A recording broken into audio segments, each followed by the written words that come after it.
अस्सलाम वालेकुम मोहतरम नाज़रीन, कैसे हैं आप। आज हम एक इंतहाई इम्पोर्टेंट ग्लैंड थायराइड ग्लैंड्स के बारे में आपको बता रहे हैं कि थायराइड ग्लैंड्स एक बहुत ही अहम वाइटल रोल बॉडी डेवलपमेंट में, ग्रोथ में प्ले करते हैं। ये एक्चुअली दो तरह के हार्मोन्स रिलीज करते हैं, T3 एंड T4, और वो हार्मोन्स इवन कैलोरीज का जो बर्न रेट है वो कंट्रोल करते हैं।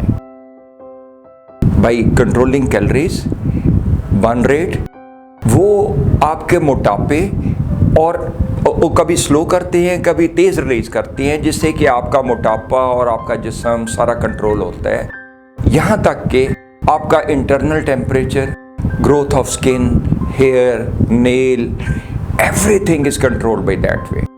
और यहाँ तक कि वो आपकी हार्ट बीट को भी स्लो और तेज़ करने का सबब बन सकते हैं। जैसा कि आप चार्ट पे देख रहे हैं, ये थायराइड ग्लैंड्स, इनकी रिफ्लेक्सेस जो हैं वो C7 से आती हैं। C7 से रिफ्लेक्सेस जब प्रॉपर काम नहीं करेंगी, उनमें सबलक्सेशन आ जाएगी, उनमें डिस्क बल्ज आ जाएगी, हर्निएटेड डिस्क हो जाएगी, वर्टेब्रास के दरमियान स्पेस कम हो जाएगी, प्रॉपर रिफ्लेक्सेस नहीं कंट्रोल कर पाएंगी, तो थायराइड भी पूरा अपना काम नहीं कर पाएंगे। जब थायराइड पूरा नहीं कर पाएंगे, तो उस सूरत में आपकी बॉडी वेट भी अफेक्ट होगा, आपकी इंटरनल फंक्शनिंग भी अफेक्ट होगी, आपकी जो बच्चों की डेवलपमेंट है, ग्रोथ रेट है, वो भी अफेक्ट होगा।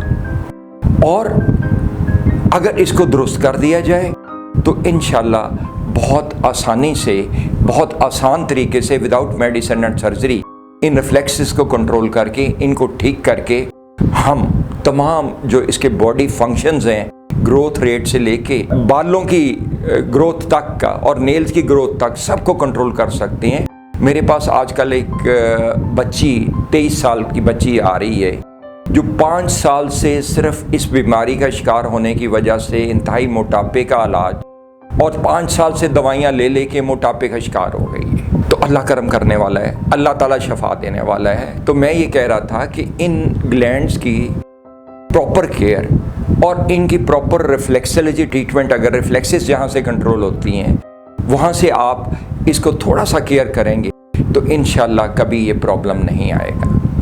ये C6 और C7 के दरमियान में जो डिस्क है, ये जब आपकी बॉडी में वीकनेस आती है, आपके स्ट्रक्चर में वीकनेस आती है, जब calcium, vitamin D etcetera, magnesium, phosphorus, silicon, copper and fluoride में कमी आती है, कुछ चीज़ों का रिएक्शन नहीं हो पाता, तो उस सूरत में जब नर्व स्ट्रेस पैदा करती हैं, तो उस सूरत में ये डिस्कें बल्ज हो जाती हैं, हर्निएट हो जाती हैं, और इनके दरमियान स्पेसिंग कम होने से, फ्लक्चुएशन आने से, सबलक्सेशन आने से, रिफ्लेक्सेस पे कंप्रेशन आने लगती है, जिससे इनका फंक्शन जो है डिस्टर्ब हो जाता है थायराइड ग्लैंड्स का।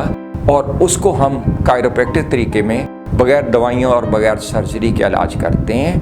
मैं आपको अभी दिखाऊंगा कि हम इसका इलाज बिल्कुल आसान तरीके से विदिन फ्यू मिनट्स कैसे कर देते हैं। Just be with me. अब गर्दन जरा बिल्कुल ढीली छोड़ दीजिए, बिल्कुल ढीली छोड़ दीजिए, बिल्कुल।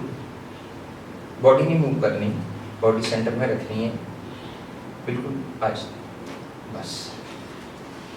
अब ज़रा बिल्कुल ढीला छोड़ दीजिए।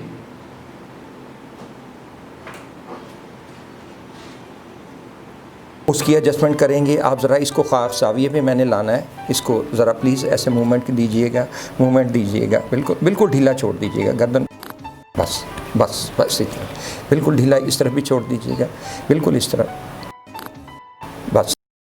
नाजरीन, आपने देखा कि कैसे आसान तरीके से हम कायरोप्रैक्टर वे से, इसकी थोड़ी सी केयर से, थोड़ी सी एडजस्टमेंट से, थोड़ी सी इसकी मैनिपुलेशन से, C6 और C7 की, हम थायराइड ग्लैंड्स की रिफ्लेक्सेस को ठीक कर देते हैं।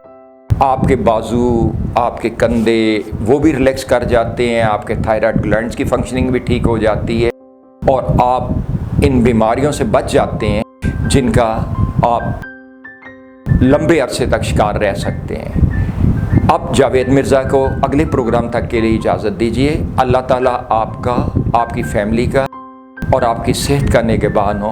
अल्लाह हाफिज़।